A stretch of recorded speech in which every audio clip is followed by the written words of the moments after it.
चिंटू और मिंटू बहुत अच्छे दोस्त थे। वो दोनों इकट्ठे स्कूल जाते थे और इकट्ठे खेलते थे। चिंटू के नंबर हमेशा मिंटू से ज़्यादा आते थे। हर बार की तरह इस बार भी इम्तिहान में चिंटू के नंबर मिंटू से ज़्यादा आए, जिस बात पर चिंटू मगरूर हो गया।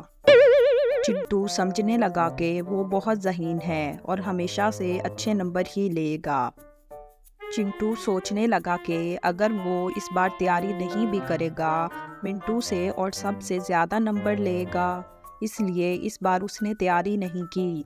मगर सालाना इम्तिहान सर पर थे और मिंटू को चिंटू की फ़िक्र होने लगी कि वो पढ़ाई नहीं कर रहा। मिंटू ने चिंटू को समझाने की बहुत कोशिश की कि वो पढ़ाई कर ले, क्योंकि सालाना इम्तिहान सर पर हैं। अगर वो तैयारी नहीं करेगा तो फेल हो जाएगा। मगर चिंटू ने उसकी एक ना सुनी।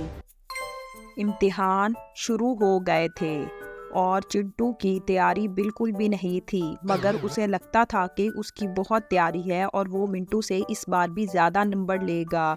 मगर ऐसा नहीं था।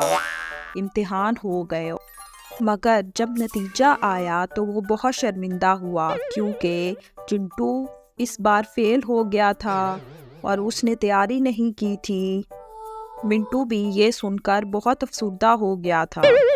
चिंटू को एहसास हुआ कि उसने गरूर में आकर खुद के साथ बहुत बुरा किया है और इम्तिहान की तैयारी नहीं की और ना ही उसने इस बार मेहनत की थी।